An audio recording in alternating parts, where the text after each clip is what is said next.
My name is Celine, the founder of Love Yourself Project, and I would like to welcome you to our 4th episode of Pyjamas and Pearls, where we will bring together the magic of unfiltered conversations and pearls of wisdom. In this episode, we will be discussing Mompreneur Burnout. Is that really a thing? And today's pajama crew is truly international. Joining us from England is Nicole Woodcock, founder of award-winning Hummingbird Hypnotherapy. And all the way from New Zealand is Emily Rogers, founder of Leap to Lead, where she coaches women who want more out of life. Well, ladies, thank you so much for joining me. Thank you for having us. So, Nicole, what time is it over there? So it's just gone 9 p.m. in the UK. Okay, 10 p.m. here in Spain. And Emily? It's 8 a.m. the following day. So I can tell you it's a beautiful sunny day. Yay! That is a very weird thing right now, all these different time zones. Yeah, it is. That's really odd. It's made me feel a bit weird, like you're in tomorrow already. It's like time travel online. The funniest thing ever. Well, ladies, so let's discuss this whole mompreneur burnout, which in my era was actually a little strange. So I was born in 59, which makes me 62 right now. And in my era, it was my mom who actually just started to go back to the workforce in the, I guess, mid or late 60s. And then into the 70s onward. And as a mom, she wasn't really burnt out because we had help in the household, right? And then when I became a mom in the mid to late 80s, so 86 and 89 for me, I had my own business. And my dad actually came to work with me every day. So again, the children were with me. I had lots of help. I had somebody who cleaned my house. So even though I was working literally 16 to 17 hours a day, because I was in the fashion industry, it didn't faze me. So what is this burnout that I'm hearing all about now? Please explain.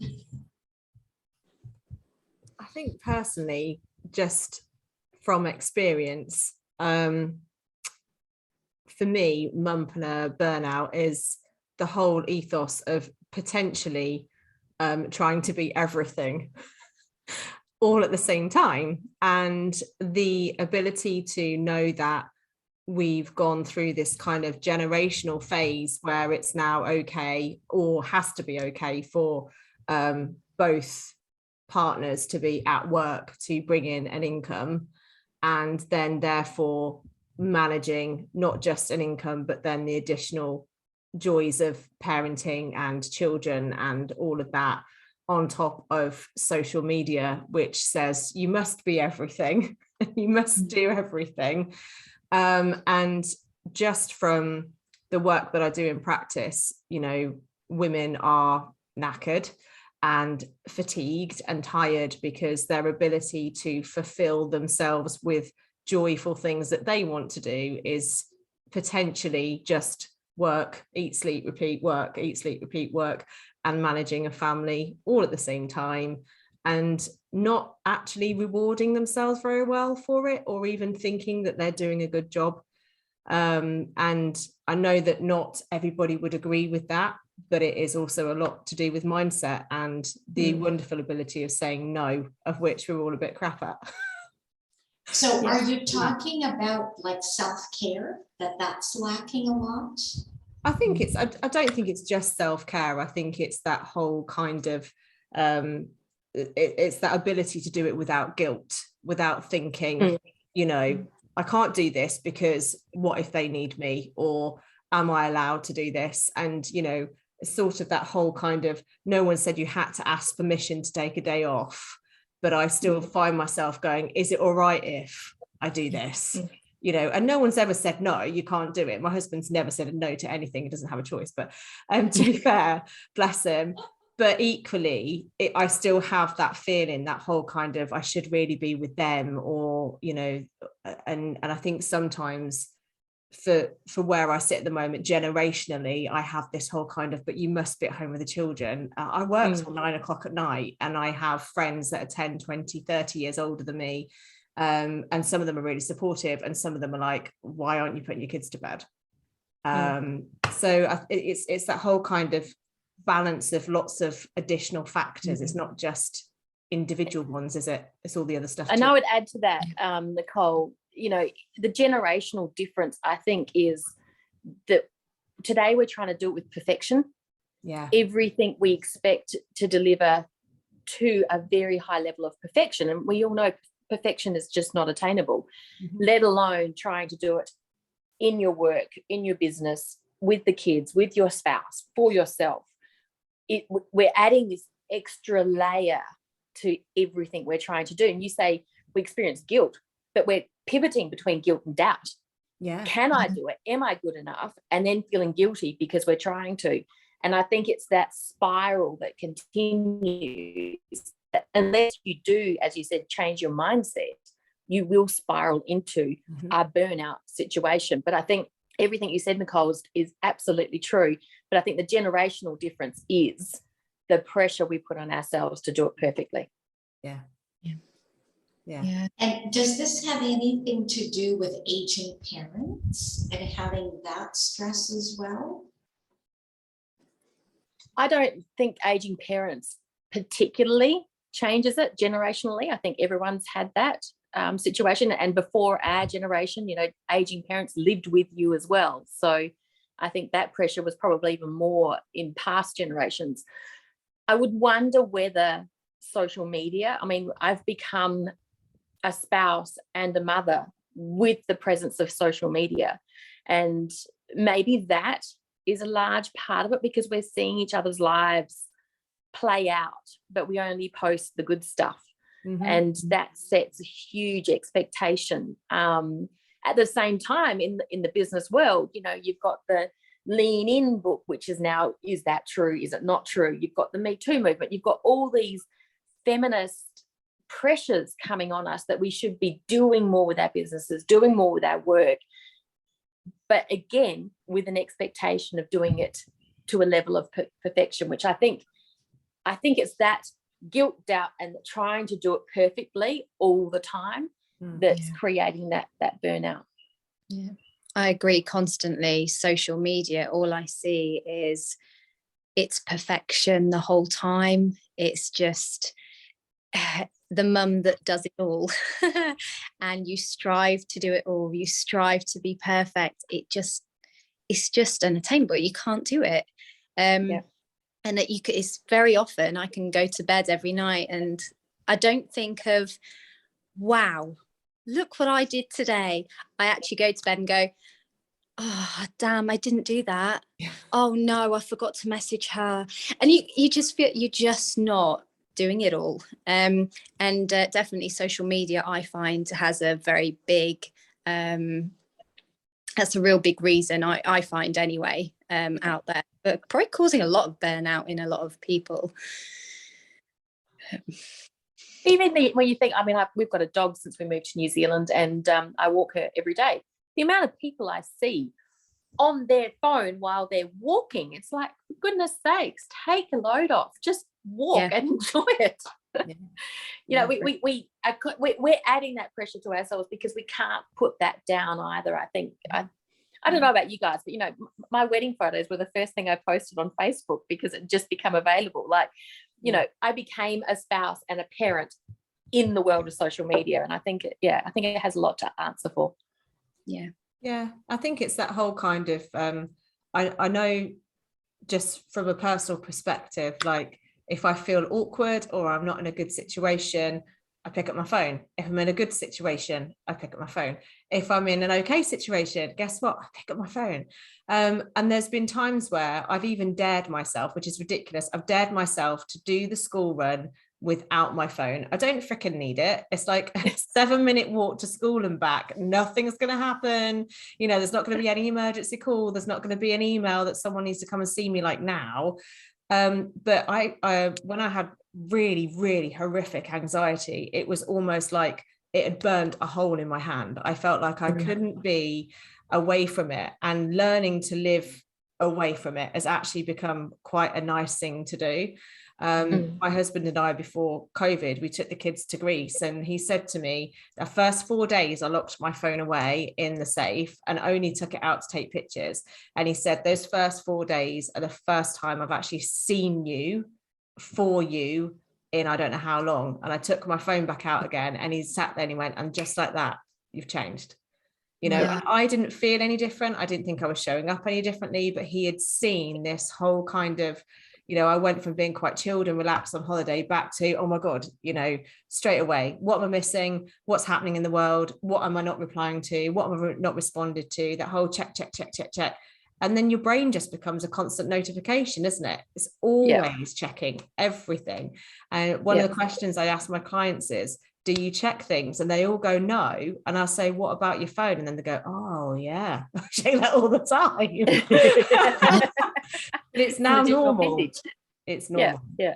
You know. And but as you said, you know, if we are checking all the time, it is a constant notification in our brain, and that is perpetuating the doubt, the guilt, and that and it is that spiral that does lead to burnout. I mean, you talk about your levels of anxiety. When we were in moved to New Zealand, we went into that first lockdown a couple of months later, and I was trying to be there for everybody at all hours of the day. And after 6 months, I was getting so angry with my work. Now, I serve mums who want more from their lives, and I'm getting angry with my work, which is something that I'm actually really passionate about. And when you're feeling that conflict of emotion, you know there's something wrong. You know you need to set some boundaries. You know you need to change something. And if it's putting your phone down, if it's managing the times of day that you're available, whatever it is, you need to take that what do you call it, a trigger or a but, you know, put a line in the sand and say, this is the point where it needs to be different, because we've all done it, we've all been there, but we also know how to change it. And I think that's the real key. Wow, so it seems like this whole social media thing is really the cause. Because of the added time. Okay. Thankfully, that was not my era. Now, how about you, Paula? What are your thoughts on this whole social media and burnout part? I think there's a lot of expectation, but at the same time, we put a lot of expectations on ourselves to be the right mum, to be the right, you know, to be at a certain stage in business. The expectations are constantly there, but we do put them on ourselves at the same time. So is it a female thing to not like failing? Yeah, it's definitely a female thing. If I look at my husband and his life and his world, yes, it's stressful. Yes, you know, he's tearing his hair out daily at work. But that, you know, that's it. He's got work to stress about. But us, we're planning the meals. We're planning what happens, what's the extracurriculars this week, who needs what clothes washed before they need, you know, hockey. We are always planning. So it's not just work for us that stresses us out. It is work, family, ourselves. It's our social lives, everything. We're the ones who do it. So it is. I can't think of any example where it's the male spouse in the partnership who's taking that load, that mental load. Of all my friends, I can't think of any example where it's the male doing it. Yeah, because I recently met actually a dad who's a stay-at-home dad. So while the wife works, he stays home to look after the kids. But in spite of that, the wife still cooks, the wife still cleans, and all he does is really chauffeur the kids around. And when he said to me, oh yeah, I babysit the kids all the time. And I'm thinking, hang on, they're your children. Why are you babysitting them? Yeah. Are you getting paid for this? I said. And of course, he gave me this kind of strange look like, what do you mean? And I just thought, okay, we'll stop this conversation because we're going to get into a big argument. It's really true though. You kind of, you know, I remember having that conversation with my husband, and not long after we got married, he actually honestly he opened up and said, you know, I know that you're really career driven. I wasn't doing what I'm doing now at the time, but I loved my job. And he said, you know, if you want me to take a step back or a part-time position and, you know, step up as dad. And I was always like, okay, this is cool. This is like a half thing. This is a marriage, a partnership, whatever you want to call it. Yeah. And, you know, I can't fault my partner. He's a phenomenal dad, and he's an amazing person, and he's lovely and caring. But, you know, I work every other weekend. I work late every night of the week to accommodate his job. So I don't do bedtimes. I do all the morning stuff, all the preschool stuff, all the pickups, all the drop-offs, all of that. And when I come home at 9 o'clock at night, you know, I still have to sit there staring at the ironing pile, wondering when is it going to disappear? When's it going to get done? And on the other hand, I've said, look, we're in a position whereby, why don't we get someone to just do it for us? Why don't we get a cleaner in? Why don't we just take the load off both of us and do this? And he flatly refuses. And yet I'm the one that's saying, but I'll pay for it. So now I'm just going to do it. And I hope he doesn't see this. I'm just going to do it on a Friday when he's at work and sneak a cleaner in for a couple of hours and pretend it was me. And then everything will be dandy, because ultimately it solves a problem. Absolutely. I love it. My mother-in-law taught my daughter how to iron, so I now have a living ironing lady. I love it. I love it. It's My 7 too 9-year-old young, does the Emily. ironing. So what do you ladies do for self-care then?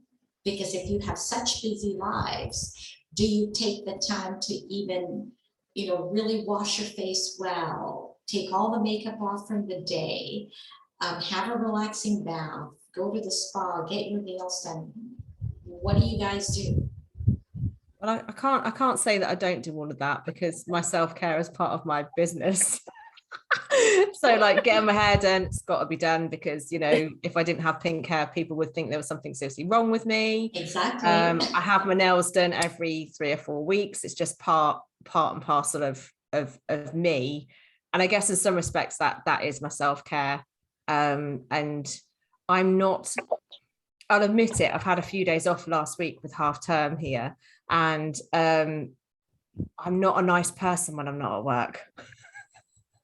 So when I'm actually being family mum, I find it really hard, because I know what I do in my job. I know what I'm doing and everything else that's coming up. So trying to get that self-care in. I went and had some reflexology on Thursday for an hour, and then chose to sit out on the sun lounger wrapped in blankets and read my book. And then there's me, and then there's both my kids on the other sun loungers reading their books. I was like, this is great. This is amazing. I love it. And then 20 minutes later, the neighbors' kids are then like hanging over our fence, screaming and chatting at my kids. I'm like, I'm out. See ya. Bye now. This has gone from self-care to, this is not what I wanted to happen. So sometimes it's just like you say, it's not necessarily just planning in the self-care, because it doesn't always happen that way. It's just taking it when you can, if you can. Yeah. For me, it's walking. Every morning I get the kids to school, and I take the dog. Well, now I've got a dog, I have to do it every morning, but even before that, you know, that's my space, that's my time. And at least 2 mornings a week I'll meet a friend and we'll walk together, so it gives me my social interaction as well. I'm not someone who likes to go for lunch or sit for coffee or any of that. That's not my space. I hate having my hair done. It's an evil necessity. It's just that none of that's my space. But walking, and, you know, everywhere we've lived, in Chongqing, Taipei, Auckland, I've always found my spaces to walk, and that's my getaway. That's my time out. And as I said, you know, when I see people on their phones when they're walking, it's like, are you kidding me? Just look out and see this. This is beautiful. Yeah. But I mean, yes, I take time to clean my face up, and I always go to bed early, and I have at least half an hour with my book before husband comes to bed. You know, there's little things that you can do that don't cost any money, that don't actually require a chunk of your day either. But for me, my absolute priority is to go for a walk. Okay. How about you, Sammy? What do you do? For me, it's definitely having a really nice long soak in the bath. That's my time just to unwind. And quite often, because of how it works out time wise, I will go in the bath and then half an hour later my daughters come in to do their teeth, and I'm like, oh, I just want some time on my own. But you know, they do their teeth and then hubby puts them to bed, and then I get to enjoy the rest of my bath in peace, and I know that they're happy and they're going to sleep, and yeah, so that makes me feel quite happy. I like taking my dog for a walk as well. I quite like doing it on like an evening like it is here right now, so sort of like a 7-8 o'clock evening, and it's not too warm, it's just cooling off a little bit and the lights just beginning to go, and I would even put some headphones in and just go, I've got music going, and walk the dog, you know. For me that's just perfect. Yeah, and I do get my nails done. I've started getting my nails done. I'd say for the last 3 months I've been getting my nails done, and it's something that I used to do when I was like 19, 20, was probably 17, 18, 19, 20, and haven't had it done since my wedding in 2008. Wow. And then I've just started having them done again. So I just think it just, for me, that's my time. I go with my auntie, and yeah, it's just time for me, and it's lovely. There's not enough of it, and it's not necessarily getting my nails done or whatever, just there's not enough of self-care, I don't think, in my life, because I'm not one to pick up a book. I'd love to. I love all the idea of picking up a book and going, yeah, I sat and read that. I just can't do it. I can't get into it. So I do need to find something else for myself, I think, that is for me. Something that I can either do daily, or even if it's yoga, I don't know, just something that's a bit more daily or every other day that doesn't cost money. You know? Yeah, so that's me. So what kind of work do you do? I make jewellery. So I'm a self-taught silversmith. I taught myself in 2018. And yeah, it's just, I feel like when I'm in my studio, I'm dirty because I'm sanding or I'm soldering, and I might need to wear a mask or my goggles, and my music's blaring, and it's quite, I can sometimes feel myself gritting my teeth. I'm like, I'm in the zone, or I'm singing really loud. So for me, I do have to come away, and I need some form of downtime, but actually what it is, I have to come away and I go on the school run. Okay. So is your studio at home or outside? Oh, I work from home. Okay. Yeah. So at least you don't have a long commute. No, not at all. You know what, I can't complain at all. Very, very lucky that I'm able to. And I'm thankful every day I get to do something that I love. And yeah, hopefully it's something I can continue to do. Right. And how about you, Paula? What do you do for self-care, and do you work outside of the home, or do you have a home office? No, I work at home in a little corner in my living room. But I switch off quite a lot. When I'm working, it's kind of like my meditation, to be fair. I just create, I design, I do get my nails done, I have a bath, I just switch off. Yeah, and I find if I have time away at the end of the day, like if I shut myself in the bathroom, have a long soak in the bath, I love my kids, but I'm a better mum when I've had time away from them. Yeah, We all agree. Yeah, so I try and make sure I do something every day. Even if it's sending voice notes or keeping in touch with friends, something every day for me, not just for me as a mum, because it is so easy to lose yourself when you become a mum. It's just, yeah, it's so easy to lose yourself as a person. And I just think if I have that time away, if I can switch off, it does make me a better person, a better mum. So yeah, I mean, like today I went and got my nails done. So I was out for 2 hours and then I came home and I did a bit of work. So yeah. Oh, it's good to always take time for yourself. So it seems that the social media thing is a problem. So for Nicole and Emily, how do you suggest people tackle that part? Because if they're so attached to it, how can they, I guess, gain some extra minutes in their day to improve something in their personal life? I know one thing that I really worked on, and I did it through a coach. You know, there's this whole wonderful analogy that just because you're a therapist, that, you know, you've got all your shit together, and it's utter rubbish. And, you know, I'm a better person with a coach and I'm a better person with a therapist, and so therefore I have them both. But one thing I started to do was to put the sleep on my phone, so that from 9 o'clock I can't access anything unless I go in and actually change it, and then the notifications don't come back on until 8 o'clock in the morning, because my phone has got obviously everything on it, my social media, my workspace, my business space, all of it is on my phone. And it took, you know, the logistics of training my brain, it took a little while to put it down, but it's actually been something that has been quite useful, because instead of getting up and checking my phone straight away, which is what I would normally do, I now get up, go to the loo, get my headphones, go outside, do my workout for an hour and a half, and then I'll check my phone, because I know how important it is to just do that one thing for myself first in the morning. Don't get sucked into someone else's life even before you've started yours. That was just something that I know that you know, that's definitely been of a benefit. I'm not going to be any good to anybody if I'm already checking their stuff before I've even sorted myself out. Yeah. And probably similar, I turn my phone off as soon as husband's home from work, whatever time that is. My phone goes off, and it goes on when I'm getting ready to take the kids to school. If there's anything about school I need to check.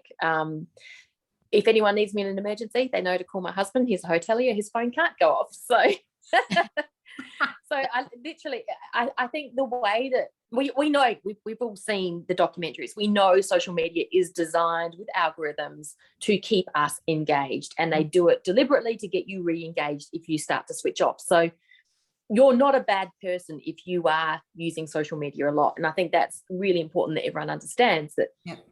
It's been designed to make you addicted to it. That's what it's all about. So you've physically got to do something different. And if that's leaving your phone downstairs, if it's turning it off, if it's putting the do not disturb on, or whatever it is, you need to take that action, because trying to tell yourself, I need to be better with this, it's all well and good, but the algorithm will then put something else in front of you to bring you back in again. So as good as we all are, we're not perfect. We can't be. So you need to do something physically different if you feel social media is a problem. Okay. So how do you actually detect that social media is a problem? Someone with one with one client at the Because moment. I can just imagine. But you can look at it. But I've got a client tracking it literally on a pencil and paper. How many times does she pick up her phone? How much time is she spending on it? And what is she actually doing? Is it work related? Is it social media? Is it about the kids and the family? And she's realizing how much, because her thing is she's time poor. She doesn't have enough hours in the day. She's working full time. Husband's working. How do I do it? I'm not coping, and she's spiraling into anxiety. So I'm not a counselor, but I'm a coach. So I'm right. Let's put the tools in place. So she's tracking it. And then the dawning moment was last week when we caught up. Oh my God, I'm spending all this time on my phone and it's adding nothing to my life. So then her thing is leaving it downstairs, not taking it anywhere near her bedroom, so she can sleep better. So but you have to, if you're not sure, your phone, if you've got an Apple, will tell you how much time you spent on the screen. Mm-hmm. I don't know about Androids, and it will tell you how you've been using that time as well. But it's a problem for everyone. So I think if you can't find 10 minutes to go for a walk, if you can't find 10 minutes to cleanse your face at night time, if you can't find that 10 minutes to read a book, but you want to do these things, then I would argue that your device is your issue. So do any of you allow devices during a meal at home or in a restaurant? Yeah. Aside from taking photos of food, which is what I do. Yeah, I think sometimes like there is so much on your phone. Like I will go for a walk and I will purposely only use my phone to take a picture. Very much like Emily was saying, you know, I will say to clients, when was the last time you looked up?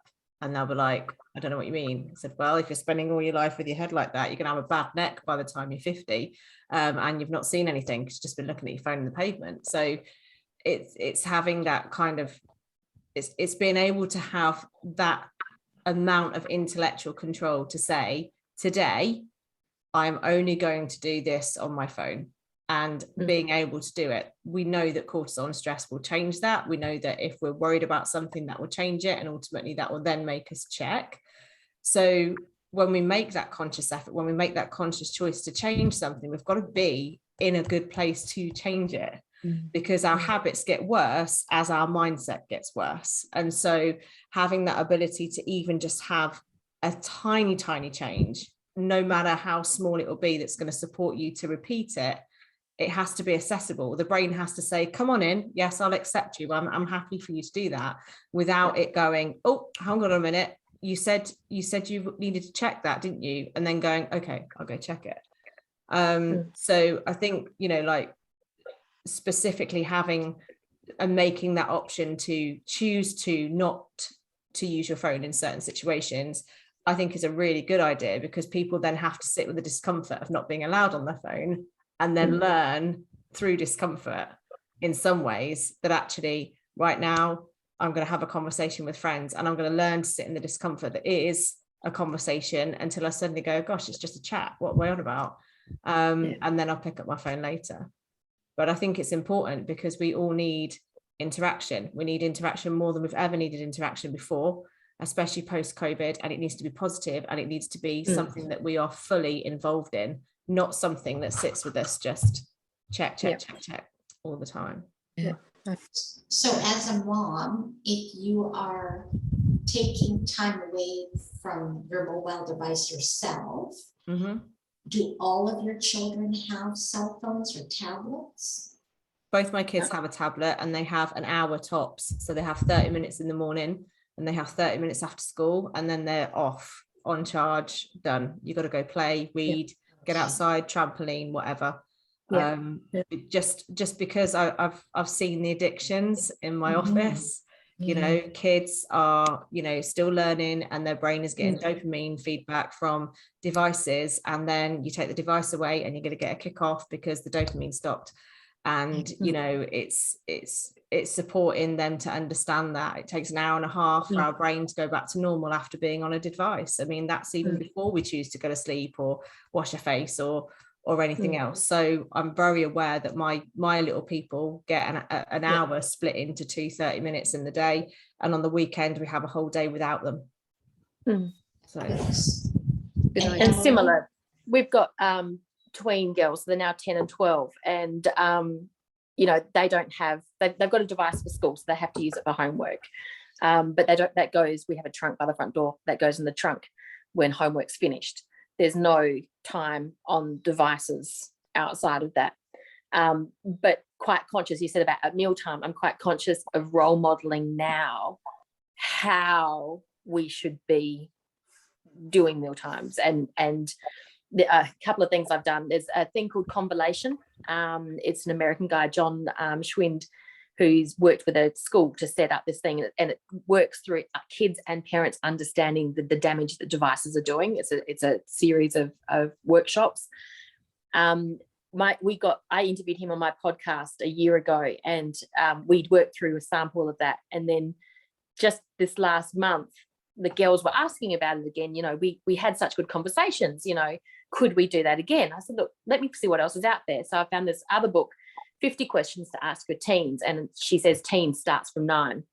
and it's an Australian author, Daisy someone, and we started doing that, and we just choose a question. So last night it was, what gives you joy? And so the dinner conversation last night was about joy. And of course, my 12-year-old's a prankster, so she's telling me all the pranks she's done. I said, no, what gives you joy? What, you know? And so we delved into this conversation. So a bit like Nicole, I'm really mindful of what we know is happening in society, and I'm trying to change the way we as a family approach social media and devices. And it means that my kids are in the minority because they don't have devices, because they're not on TikTok, because they don't have Snapchat. But it means I have to be creative about other ways for them to connect with friends and support them in other ways. So I think as a mum, we know what's happening, and it's up to us to set the standards for our kids now. And I'm trying really hard to do it differently. I don't know if I'm doing it well, but I'm trying hard. No, that's great to hear that you're not following the norm. Yeah, definitely. Absolutely. But for Sammy and for Paula, do you guys, I guess, find it difficult having to do something different? I don't know. Do you want to go, Paula? My three are a lot older. So I've got a 19-year-old, a 14-year-old, and a 12-year-old, and they're very much, it's what my friends are doing. So like my 14-year-old and my 12-year-old, they'll come home from school and their phones are constant, like with messages, with group chats. I mean, my youngest, she'll be in bed at 8:30, but she'll get up in the morning and there's like 70 or 80 messages on this group chat. From where her phone's turned off, her friends have still been constantly messaging until they've gone to bed. So it is really difficult to find that balance. You know, we don't allow it at the tea table. If I'm busy in the kitchen, they'll all be, and I walk through to the dining room, they'll all be sat there on their phones, and it's like, off your phone, you should know better, but they'll do it if I'm not watching. So yeah, they're older too. Yeah, it is really difficult. Snapchat, I don't like Snapchat. My 14-year-old, he's nearly 15, and we've not long let him have it on a trial period. But the 12-year-old, I won't let her have it yet because I don't like it. But yeah, I mean, she's got TikTok. Even that, it's not ideal. But it's really difficult when, well, so-and-so's got it and so-and-so's got it. And, you know, it is really difficult. Exactly what we've had. It started so much younger as well, because my husband and I both had very strong views that, oh yeah, no mobile phones. We'd always had like a tablet, like an iPad in the family that we'd have like the nursery rhyme things on and things like that. So just as an extra little bit of help, you know, for times when we needed it. My mum was in hospital, and it was very much easier when I had my sort of 12, 13-month-old there. It was easier to go, here's a device because I need to listen to the doctors. So just things like that. So certain things that have happened have changed how we both had agreed what our parenting was going to be like. Sort of things came along and actually blew it all out of the water on how we were going to parent, because if we, you know, at those times we needed help, and of course a device comes out and it's used more than it should have been, and you know, it's just little things like because of lockdown happening. My oldest daughter, she's 11. Well, all of her friends were on TikTok doing all these dances. Well, mummy, why have I not got that? Why have I, you know, I'm like, you haven't got a phone, darling. You know, you've not got a phone. TikTok is actually an 18 plus, I think, anyway. But you kind of get ground down and you feel like, I don't want you missing out because all your friends are now talking about it and doing it without you. And so I end up being that weak person. I've given in. I'm like, there you go. But you know what? She doesn't go on TikTok. she she's just not bothered by it at all. She's on Snapchat as well, and she's only 11. And there's warnings that come out from the school, you know, there must be, I think it's 13 or 14 plus. But again, she doesn't really go on it. Someone might send a Snapchat through. She's not overly bothered. She would quite rather be on WhatsApp and be on a group message with a group of her friends. And I actually monitor it. I always look through the messages, and it's just things like, what are you wearing for non-uniform day? And I just think, yes, that's what I want to see, you know. So I do, yeah. I have my mobile phone a lot on me, all the time, actually. Meal times and everything. So I've got to be the one that changes what I do in order to set that for them, really, so that they don't do it. Because as I say, Evie's 11, my eldest, and she's pretty good. If I say, Evie, come off now, darling, she's straight away off. But my younger daughter, who's 8, she's got quite an addictive personality. And if she sees something and wants to do it, that's all you hear about. And it's the same with if she's on a device, she can't put it down. She can't come away. And she gets upset. She'll have almost like a tantrum, you know, and that can be quite difficult. And that's hard because I think, oh my goodness, you know, I'm creating that. So it is social media and phones, devices in general. It's not a bad thing, but it's just learning how to live alongside it, I guess, really. So what I'm hearing is part of this mompreneur burnout is not just looking after yourselves and your jobs, but now there's this added part of not just social media, but really technology to deal with the kids as well. Yeah. And I think, you know, in Paula and Sammy's discussion just then, what they both talked about, the key is they both felt guilt. And so they gave in. And I think, you know, Nicole mentioned the guilt, and it is that guilt. We go between guilt and doubt the whole time, and it does spiral and it does continue until you put a circuit, that was the word I was thinking of before, until you put a circuit breaker in. Because it's the reality. We just pivot between the guilt and doubt, and whether it's our kids on devices, whether it's us on devices, whether it's the time we're spending at work, whether it's planning the family week ahead, what we need to do, we are trying to do it to a level of perfection all the time. We feel guilty if we think our kids are missing out on something. We feel guilty if we think we're not there for something. It just perpetuates. Yeah. As they say, comparison is the thief of joy. Yeah. All the time. Not wrong. So true. Well, so sad to say, the women or the younger moms, like you guys all are really going through a very, very tough part. So what kind of solutions are out there? I guess, how does one start putting the brakes on social devices for kids, for themselves? And what's worse, because my husband is a prime example, and thank goodness we don't have younger children with us anymore, is he is always on Facebook or hockey, one or the other. He gets up to pee in the middle of the night, and the first thing I'll hear is, oh, my team won.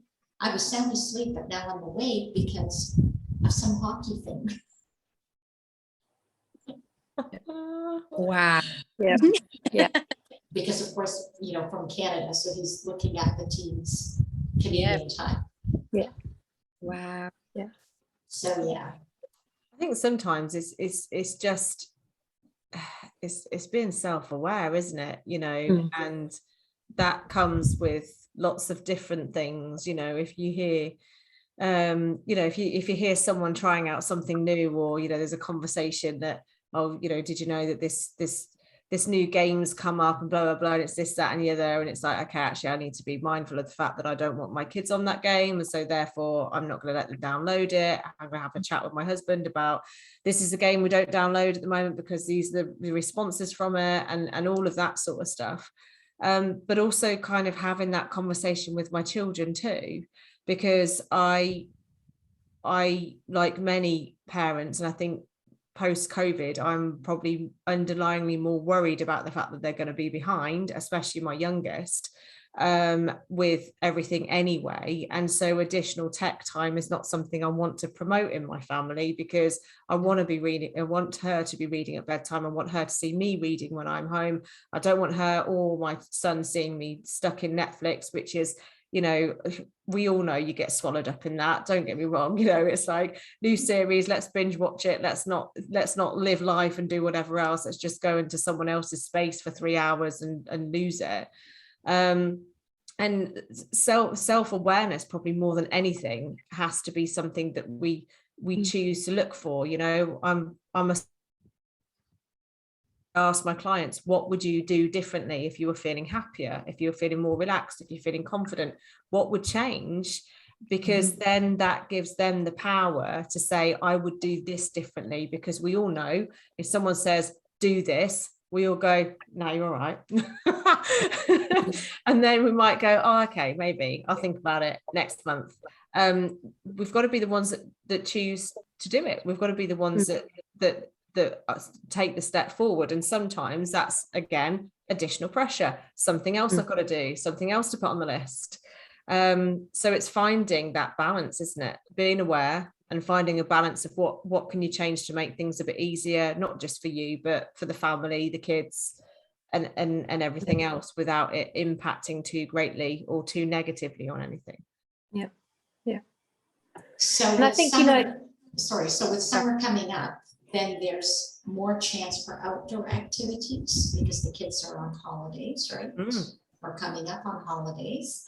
So is that going to be an easier time to take away these devices, or worse? We're coming into winter, but the one thing parents worry about with holidays is the kids get bored, and just because they're on holidays doesn't mean you can stop working. And they are up to their own in terms of entertaining themselves. I'm not a normal mum, I know that. I have a jar called I'm Bored, and I've recently updated it, but they just go in, they open the jar up, and it's just got ideas, you know, draw a picture, make a fort, go for a run, clean your room, bake something, it just regular stuff. And I was about to say before, you know, I think the key, you know, yes, it's managing devices, yes, it's managing our time, yes, it's managing everything, being self-aware of how you're feeling, but actually involving your family more. You know, my youngest does the ironing, my eldest does all the dog food, picking up poos, all that sort of, like, you know, they need to be doing more around the house, and they physically don't have time to then sit and say, could I watch television? Because they're going from one job to the next. They're a part of the process, and they don't have that. It's when kids are idle these days that they then pick up their devices. It's the same for us. When we're idle or something changes, we pick up our device. So making sure that you're doing other things and having it as part of your routine, I think, can help, and involving your kids in routine. And I think a lot of people, Paula, you might have a different view, teenagers don't want to do it, but actually you've got to make them a part of the team, and people underestimate the age of the younger kids and what they can do. And so I would never have taught my daughter how to iron, but my mother-in-law did, and yes, she's burnt herself, but she's learning. So, you know, it's just making part of the process, part of the routine, part of the team at home, I think helps us to then relieve that burnout. So did you do that when they were quite young, that you involved them? Because yes. How do you do it now? Like, let's say you didn't start at the beginning, and now the children are, you know, 9, 10, 11, 12. Yeah. How do you get them involved? So it started with simple things they can do easily. Set the table, clear dishes, you know, the simple things that they can do. Now, you know, the bins get emptied every night. Well, they can very easily go and get the bins and take it in turns. I've actually got a roster on my fridge of who does what each day. And so there's jobs that we have around the house that I don't have to do them all. Okay, I can remind them, what's your jobs today? I don't need to say who's doing the bins, who's doing, why isn't the table set? what's your jobs today? Have you done it? So yes, yes, I started early. Do you need to start early? No. It could be as simple as, I can't do everything for the family all the time. I need you to help as part of the family. We are a team. We need to work together. There are benefits to everybody if we all work together. I'm not as snappy. I'm not as grumpy. I'm not as exhausted. I'm a better mum when I'm not doing everything for you and feeling, you know, that I'm taking for granted. If everyone's involved, then everyone's a part of the process. That's a good way to explain it. Nicole, what are your thoughts on that? Yeah, I agree. You know, I know that just through circumstances, both of my children have probably been parented slightly differently, because I had a breakdown when my daughter was 2, and it probably took me 3 years to get over that and work on myself to get through it. And so therefore my ability at that time was pretty rubbish. Hubby had to step up, and my eldest probably got away with a lot more than he should have done.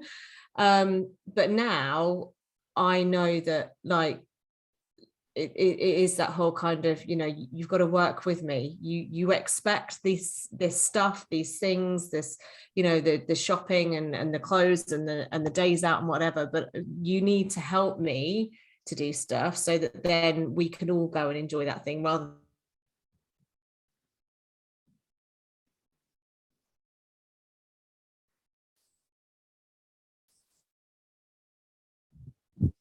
to her, come and help mummy, she's there, just like that. Yeah, come on, let's go. There's no question about it.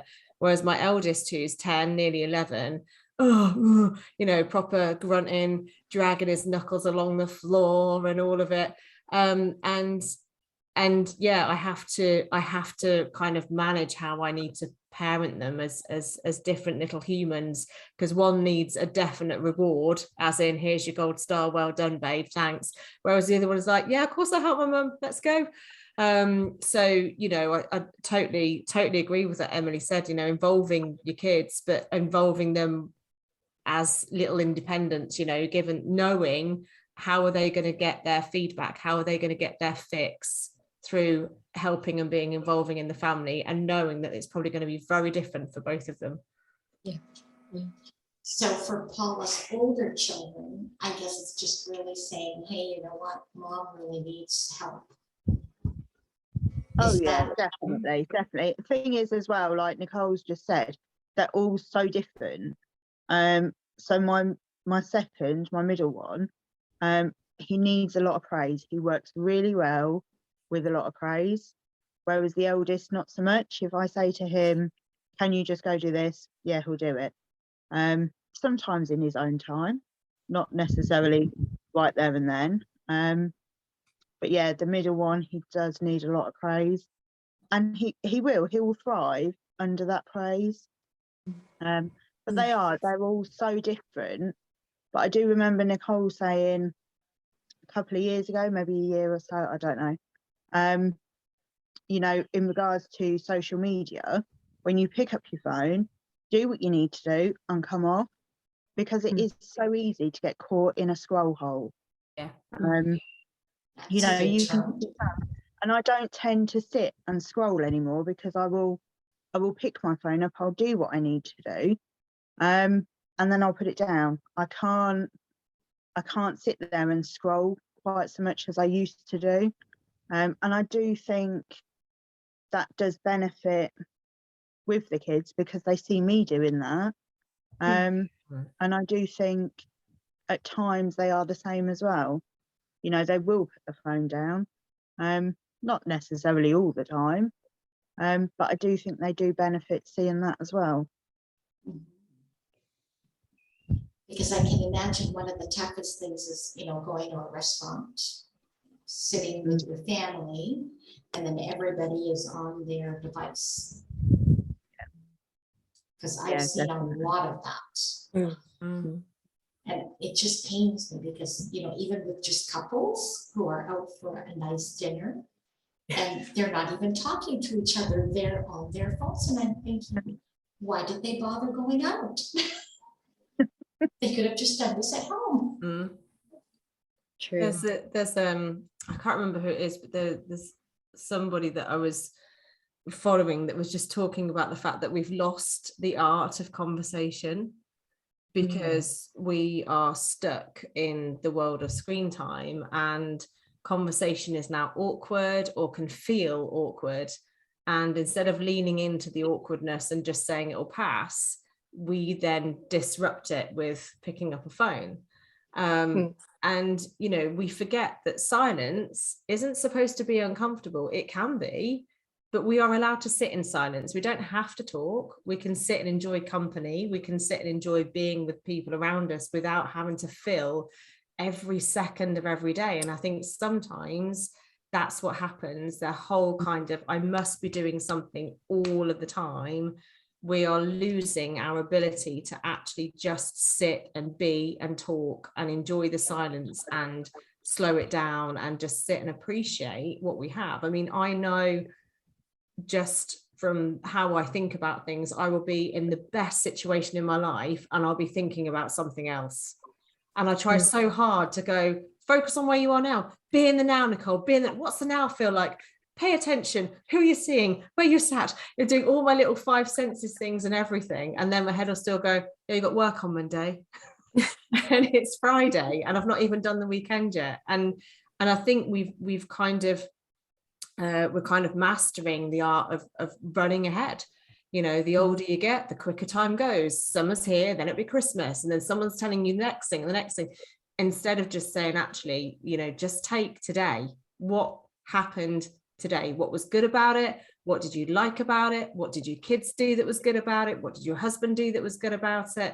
And having that ability to reflect on it and asking someone else. I say to the girls all the time, it's part and parcel of what I do. What has been good? Because it's the quickest way to have a conversation with somebody that isn't going to be negative, that's going to allow you to have positive conversation and appreciate that person in front of you for their responses. Yeah, very good. Well, so any last minute comments from our guests, Sammy and Paula? Not that I can think of. This has been really lovely, actually. wow. This Thanks is like for coming, girls. Exactly. really nice. Great, loved it. Well, thank you guys so much for joining us this evening.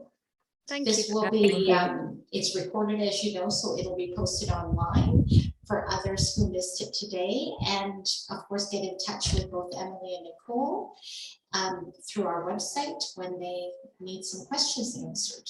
Great. Thank you again. Thank you. Thank you.